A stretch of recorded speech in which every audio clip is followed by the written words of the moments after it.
The black marlin is not only one of the biggest of the 4 species of marlin, but it is also the least common, which will undoubtedly surprise many Aussie anglers. They are widespread and can be found right across the tropical and subtropical waters of the Indo-Pacific. They do occasionally venture into temperate waters, particularly on Australia's east coast, where the East Australian current pushes warm water south, giving the marlin a direct route to the rich, fertile, cooler waters of the southern Tasman Sea. And it's no coincidence that Australia's east coast is where the greatest concentration of black marlin is found worldwide.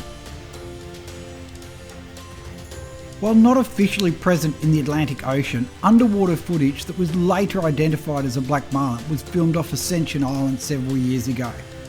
A fact that is being backed up by longline records reporting the occasional fish as bycatch in the South Atlantic.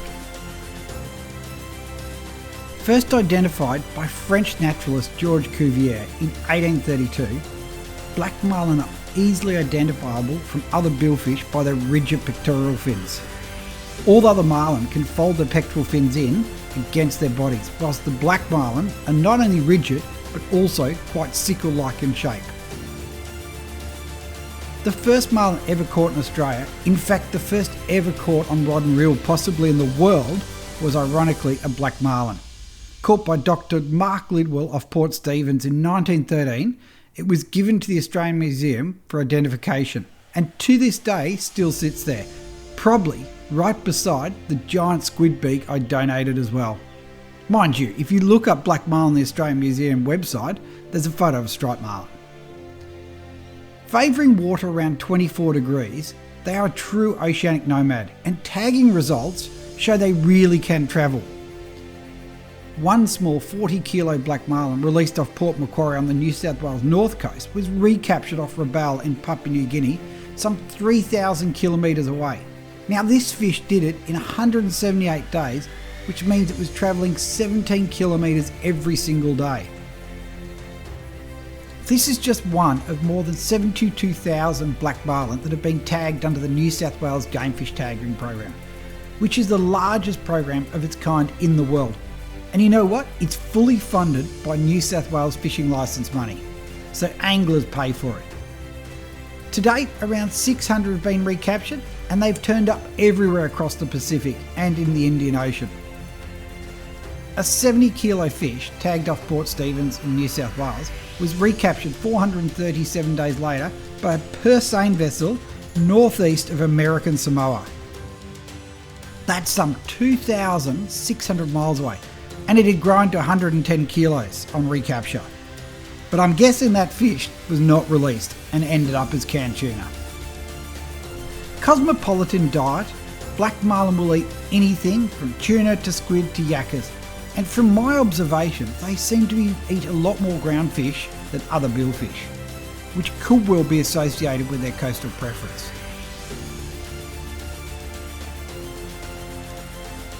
One of the largest bony fish in the ocean, they can reach more than 700 kilos, although the official record by the IGFA is at 1,560 pounds, which was caught in Peru in 1953. Interestingly, there has been some debate about the validity of the weight of this fish when compared to similar sized fish caught. But you know what? There's no way of confirming or denying it.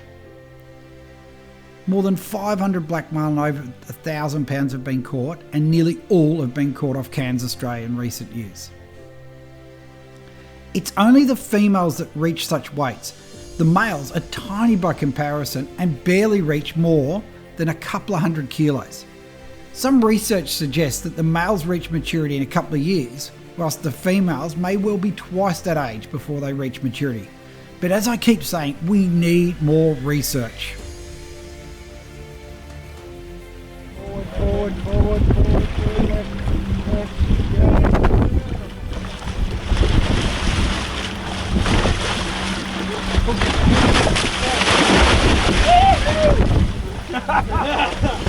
There we go, that's a release!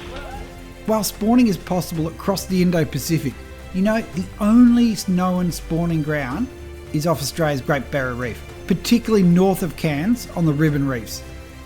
Every spring, some of the biggest marlin in the world congregate along the reef edge to spawn, and as a result, more 1,000-pounders or granders are caught here than anywhere else in the world combined. Over the years, I've been lucky enough to see a number of these monsters, including Adam Atkins' 1280-pounder on Calypso, or the day that I fished with the late Billy Bilson on Viking 2, and we saw 3 around the mark in one day. Witnessing black marlin spawning mode is spectacular. A huge female will cut through the spread, only to be followed by a number of much smaller and very lit up and excited males. Seeing these fish in the wild is something that is just indescribable, although it's also frustrating when they're ignoring your bait. Obviously they've got more important things on their mind. Luckily these days, big fish are rarely killed. Catch and release dominates as anglers are becoming increasingly conservation minded in their approach. It certainly makes a lot more sense to let the big ones go, especially when they have the potential of producing millions upon millions of eggs. Like all marlin, blacks are hatched from eggs and instantly start growing, reaching somewhere between 15 and 25 kilos in the first year. So you can imagine reaching these sorts of weights in such a short period of time means they eat a lot, and so everything is on the menu for these super aggressive billfish. From inception, they embark on an amazing journey, taking them some 2,000 kilometres down Australia's east coast, all the way to southern New South Wales if the currents are right. At times the smaller and mature fish really congregate in certain areas, but this varies from season to season. One of the most famous locations is Fraser Island, where the marlin stack up, not in the deep water, but on the sand flats. It is still completely unknown why they do this, but it is the only place on earth where I've run aground while fighting a marlin. At one stage, we had 2 fish on. One was right up on the edge and a dingo walking on the beach was looking at it, while the other fish bolted down the beach and we were chewing dirt in the prop. Nothing can describe fishing in such shallow water for billfish. It is truly an amazing fishery that is rivaled nowhere else in the world. From here they continue south, past the Gold Coast, down into New South Wales, sometimes out at sea, but more often than not right up against the coast. Their lives are governed by the East Australian current. And when the currents are right, you can even catch them at the entrance to Sydney Harbour. We hooked one so close to the cliffs a few years ago that people walking their dogs stopped to watch the antics as we chased this fish around the shallows.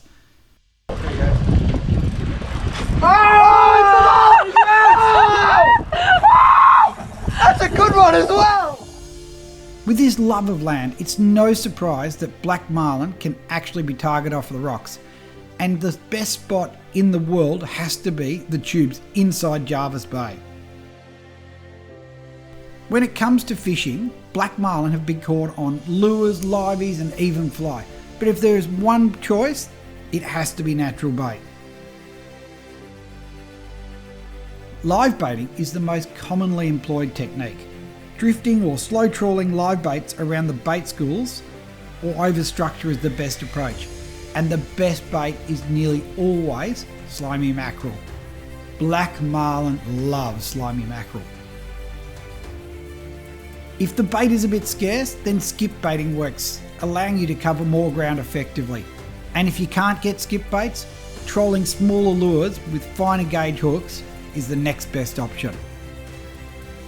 In cans, the main technique is skip baiting and swim baits, but again, all natural bait, except the baits are exo size for exo size fish.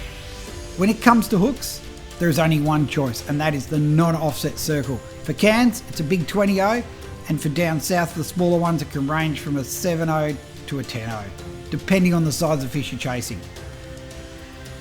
Interestingly, black marlin have a tendency to throw their stomach after being hooked, and while this certainly looks ungainly, it's still completely natural. It's kind of like us. If we drink too much, we throw up. But a marlin, who eats first and asks questions later, may have to eject something it doesn't like very quickly, and the way they do this is to invert their whole stomach. but they do suck it back down, and I've seen it many times while filming them underwater, sucking it back in and swimming off. So while it looks abnormal, it's totally natural for them. As a photographer, one thing I truly love about black marlin is the way they jump. They don't do it way off in the distance like a striped or blue marlin. They love to perform boat side. And boy, does this mean you can capture some of the most insane shots. The downside of getting up so close and personal is when they jump, they can actually end up in the boat. Now, I've had it happen once and luckily no one was in trouble, but there have been a few cases, so you have to take extreme care with a black marlin. And also, if you grab them by the bill, they go absolutely bananas. Now, stripes and blue marlin seem to be less stressed by holding the bill. A black, well, they can go crazy.